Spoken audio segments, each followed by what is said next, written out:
The smell hit him first, bitter almonds mixed with sulfur. Dr. Marcus Webb pulled his horse to a stop 50 yards from the spring, his medical instinct screaming danger. That smell meant poison, arsenic, maybe cyanide, or something worse leaching from the rocks. Whatever it was, it didn't belong in natural water. Then he saw the bodies. 3 women in buckskin dresses lay collapsed near the water's edge, Paiute by the look of their clothing and beadwork. One was face down in the mud, another sprawled on her back, eyes open and unseeing. The third was curled on her side in the tall grass, barely visible. Marcus dismounted and ran toward them, his medical bag already in hand. He'd been a frontier doctor for 12 years, seeing death in more forms than he cared to remember. He knew what he was looking at. The first woman, no pulse, skin already cool, lips blue, dead for hours. The second woman, same, pupils fixed and dilated, gone. The third woman was different. Her chest rose, barely, a shallow, struggling breath that rattled in her throat. Her lips were the same poison blue, her skin clammy and cold, but her heart was still beating. She was still alive. "Hold on," Marcus said, dropping to his knees beside her. "I've got you, just hold on." He checked her pupils, responsive but sluggish, checked her pulse, weak and irregular but present. Her breathing was labored, probably fluid in her lungs, poison symptoms, advanced but not yet fatal. Marcus worked fast. He had maybe an hour before the toxin shut down her organs completely. He pulled activated charcoal powder from his bag, the universal treatment for ingested poisons, and mixed it with water from his canteen. Then he tilted her head back and forced the mixture between her lips, massaging her throat to make her swallow. She gagged, but got some down. "Good, that's good, keep fighting." He couldn't stay here. The spring was contaminated and breathing the fumes alone could be dangerous. He needed to get her away from the source, get her stabilized, and figure out what the hell had poisoned this water. Marcus lifted the woman, she couldn't have weighed more than 100 pounds, and carried her to his horse. She was young, maybe 25, with long black hair and delicate features. A medicine pouch hung around her neck, suggesting she might be a healer herself. The irony wasn't lost on him. He secured her across his saddle, mounted behind her, and rode hard for his camp 2 miles south. Every minute counted. Every breath she took could be her last. Behind him, the poisoned spring bubbled innocently in the afternoon sun, and 2 women who'd come looking for water would never go home again. Marcus's camp was a simple affair, a tent, a fire ring, supplies enough for a month. He was traveling the circuit between mining camps and settlements, providing medical care to people who had no other access to doctors. It was hard work, lonely work, but it was work that mattered. He laid the woman on his bedroll and immediately started treatment. More charcoal to absorb remaining toxins, atropine injection to counteract respiratory depression, cold compresses to bring down her fever, and constant monitoring of her vital signs. For 6 hours, Marcus fought for her life. Her heart stopped twice. He brought her back both times with chest compressions and stimulants. Her breathing failed repeatedly. He forced air into her lungs manually until she could breathe on her own again. Her body convulsed with seizures. He held her down and administered sedatives to calm the neurological storm. By midnight, she was stable. By dawn, she was breathing on her own. By noon the next day, her eyes opened. She stared at Marcus with confusion and terror, trying to sit up, trying to speak. He gently pushed her back down. "Easy, you're safe. You were poisoned. I'm a doctor. My name is Marcus Webb." She said something in Paiute that he didn't understand. Then, seeing his blank expression, she switched to halting English. "The others, Mika and Ayana, where?" Marcus's face told her everything she needed to know. The woman closed her eyes, tears sliding down her cheeks. "Dead? I'm sorry. You were the only one still breathing when I found you. The poison had already—" He trailed off. There was no gentle way to say it. They were gone. The woman was silent for a long moment. Then, "My name is Kaya. I am apprenticed to my people's medicine woman. We went to the spring because people in our village were becoming sick. Strange sickness, weakness, stomach pain, headaches. We thought perhaps the water was bad. We went to investigate. You drank from the spring. We tested it, just a small amount each, to see if it tasted wrong. Her voice broke. Mika and Ayana drank more than I did. They died faster. Marcus felt a cold anger settling in his gut. That spring has been deliberately poisoned. The concentration of toxins is too high to be natural. Someone contaminated that water source. Ayana's eyes widened. Who would do such a thing? I don't know, but I'm going to find out. He checked her pulse, stronger now, steady. How many people in your village use that spring? Everyone, 50 people, men, women, children. It is our main water source. Then your people are in immediate danger. If they keep drinking from that spring, more will die. We need to warn them now. Kaya tried to sit up again. This time Marcus helped her. I must go to them. I must warn my father. He is chief. You can barely stand. You need at least another day of rest. My people are dying, Dr. Webb. I do not have another day. She met his eyes with fierce determination. I will walk if I must. I will crawl if I cannot walk, but I am going. Marcus recognized that look. He'd seen it in wounded soldiers who kept fighting despite their injuries, in mothers who stayed conscious through agony to protect their children.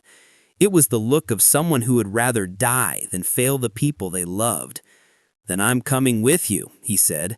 You'll need medical supplies if people are already sick, and you'll need a witness when you tell them what happened, someone they can't dismiss as hysterical or mistaken. Kaya studied him. Why would you help us? We are not your people. Sick people are my people. That's what being a doctor means. Marcus started packing his medical bag with everything he might need. Antidotes, stimulants, pain medication, bandages. Besides, someone poisoned that spring deliberately. That makes this more than just a medical emergency. That's attempted murder, and I won't stand by while people die from poisoned water. Kaya's expression softened. You are a good man, Dr. Webb. I'm a stubborn man who doesn't like seeing people die when I can prevent it. There's a difference. He helped her to her feet. Can you ride? Yes. Then let's go warn your people before anyone else drinks from that spring. The Paiute village was a collection of traditional brush shelters and a few canvas tents, nestled in a canyon about 8 miles from the poisoned spring. As Marcus and Kaya rode in, people came running, some with relief at seeing Kaya alive, others with questions about where Mika and Ayana were.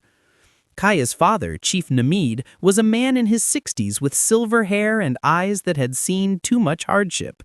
When Kaya told him what had happened, about the poisoned spring, about her friends' deaths, about the sickness spreading through the village, his face became stone. How many are sick? Asked Marcus. 12. 3 children, 9 adults. We thought it was a fever, a sickness of the season. It's poison. Arsenic, most likely, based on the symptoms. May I examine them? The chief nodded, and Marcus led him to where the sick were being cared for. Marcus found exactly what he expected, people in various stages of arsenic poisoning, gastrointestinal distress, neurological symptoms, skin lesions. Some had been drinking the contaminated water for weeks, others more recently. All of them were dying slowly. Marcus spent the next 6 hours treating them, administering activated charcoal, giving fluids to flush the poison from their systems, teaching the village healers, including Kaya's mentor, an ancient woman named Tua, how to prepare and administer the treatments. He couldn't save everyone, but he could save most of them if they stopped drinking from that spring immediately. By evening, the worst cases were stabilized. The children were responding well. The adults would recover with continued treatment. But Marcus's anger was growing with every patient he treated. Chief Namid, he said that night, sitting across a fire from the Paiute leader, that spring didn't poison itself. Someone contaminated it deliberately. Have there been any new settlements nearby? Any mining operations? The chief's face darkened. Yes, 2 months ago, men came. They said they had a legal claim to mine for silver in the hills above our water source. They brought machines, dug deep holes. They spilled chemicals into the ground. And your spring started making people sick after that? Yes, but when we went to them, they said we were lying, that their work was safe, that we were trying to steal their claim by making false accusations. The chief's hands clenched into fists. They have papers, legal documents that say they own that land. We have nothing but the word of our people. Marcus stood. Then we get proof. I'm a licensed physician. My testimony carries weight with territorial authorities. If I can prove that mining operation is responsible for poisoning your water, they can be shut down and held accountable. They are dangerous men, Dr. Webb. They have guns. They have threatened us before. Then it's a good thing I'm not afraid of men with guns. Marcus, may I call you Marcus? At his nod, Chief Nemid continued, Why do you do this? You have treated our sick. You have saved lives. You could ride away now and no one would blame you. Why risk yourself for people you do not know? Marcus was quiet for a moment. Because 12 years ago, I took an oath.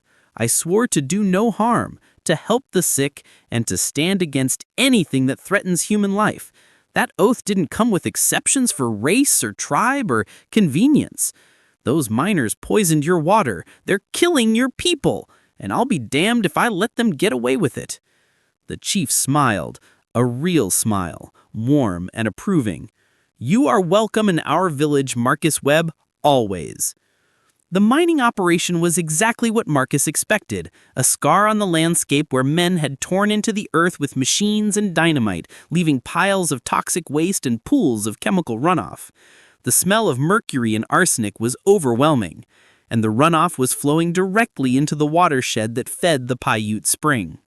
This is it, Kaya said, pointing to where yellow-green water trickled from the mining site down the hillside. This is what poisoned our water. Marcus took samples of the water, the soil, and the chemical pools. Evidence. Proof that could stand up in court and shut this operation down permanently. They were preparing to leave when a voice called out, Hey, you two! This is private property! 3 men emerged from a tent near the mine entrance, rough-looking characters with guns on their hips and a hostile expression on their faces. The leader, a big man with a scarred face and mean eyes, stepped forward. You're trespassing. Get off our claim before we shoot you for thieves. I'm Dr. Marcus Webb. I'm investigating the contamination of the Paiute water source downstream from your operation. This runoff, he gestured at the toxic water, is poisoning their spring. 3 women are dead, 12 more people are sick, and you're responsible. Those Indians are lying. Our operation is clean. We follow all territorial regulations. Your operation is dumping arsenic and mercury directly into their watershed. I have water samples that prove it, and I'm reporting this to the territorial marshal.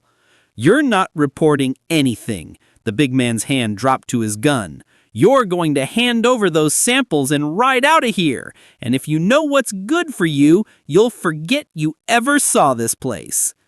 I'm not giving you anything, and I'm not leaving until this mine is shut down. Then you're a dead man. The big man drew his gun. Marcus was faster. He'd been a cavalry surgeon during the Apache Wars, had treated wounded soldiers under fire, had learned to shoot out of necessity. His own gun was out and aimed before the miner's weapon cleared leather. Drop it, Marcus said quietly, or I drop you. Your choice. The big man hesitated. His companions reached for their guns. Marcus shifted his aim between them. 3 of you, 1 of me, but I guarantee at least 1 of you dies before I get me. Want to guess which one? Marcus's voice was cold as winter ice. Drop the weapons, now. They dropped them. Kaya, collect their guns. She did, piling them out of reach while keeping her own rifle trained on the miners. Now here's what's going to happen, Marcus said. I'm riding to the nearest town. I'm reporting this mine to the territorial marshal. I'm pressing charges for contamination, negligence, and attempted murder. You three are going to stay right here until the authorities arrive. And if you run, I'll track you down personally. Understood? You can't prove anything, the big man snarled. Our lawyers will bury you. I'm a doctor with water samples showing toxic contamination. The Paiute have 3 dead women and 12 sick villagers, and you just threatened to murder a licensed physician investigating a public health crisis. Marcus smiled without humor.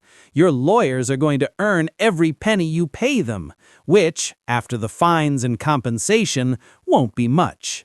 He backed away, Kaya beside him, keeping their guns trained on the miners until they reached their horses. They rode hard for town, the evidence secured in Marcus's saddlebags, and the knowledge that justice, delayed but not denied, was finally coming from men who'd poisoned a spring and didn't care who died. 3 weeks later, Marcus sat in Chief Namid's village, watching Kaya teach a group of young women how to test water for contamination. The mining operation had been shut down by territorial order. The owners were facing criminal charges. The Paiute had been awarded compensation and access to a clean water source that the territorial government was required to maintain. And all 12 of the sick villagers had recovered under Marcus's care. 3 women had died. Mika and Ayana would never be forgotten, but their deaths had exposed a crime and saved dozens of other lives. You did it, Kaya said, sitting beside Marcus. You kept your promise. You brought justice. We did it. You survived. You testified. You showed your people how to protect themselves from poison. You're the hero here, Kaya. We are both heroes, or both fools who do not know when to walk away from danger, she smiled. Perhaps they are the same thing. Marcus laughed. Perhaps they are. Will you stay? My people would welcome you. We need a doctor, someone who understands both our ways and the white man's medicine. Marcus had been considering that exact question for days. He'd come to this territory as a traveling doctor with no ties, no home, just an endless circuit of camps and settlements. But here in this village, with these people, he'd found something he hadn't felt in years. Purpose, belonging, a place where his skills mattered and his presence was wanted. I'll stay, Marcus said, for as long as you'll have me. Kaya's smile was brighter than the sun. Then you will be here a very long time, Dr. Webb. My people do not forget those who save them, and they do not let go of those they come to love. Love is a strong word. Yes, it is. And it is the right word. Marcus felt something warm settle in his chest, something that might, given time, grow into exactly what Kaya suggested. But for now, it was enough to sit in this village, watching children play and families thrive, knowing that 3 women's deaths had not been in vain, knowing that contaminated water had been stopped, knowing that justice had been served, and knowing that sometimes the people you save end up saving you right back. Chief Namid approached, carrying something wrapped in leather. Dr. Marcus Webb, the council has met. We wish to give you this. He unwrapped the leather to reveal a beautiful medicine pouch, hand-beaded with symbols that represent healing and protection. This belonged to our greatest healer who walked these lands 50 years ago. We give it to you now as a mark of respect and gratitude. You are one of us, Marcus Webb, a healer of our people, a defender of our village, a brother of our tribe. Marcus took the pouch with hands that weren't quite steady. I don't know what to say. You say nothing. You have already said everything that matters with your actions. The chief placed a hand on Marcus's shoulder. Welcome home, Dr. Webb.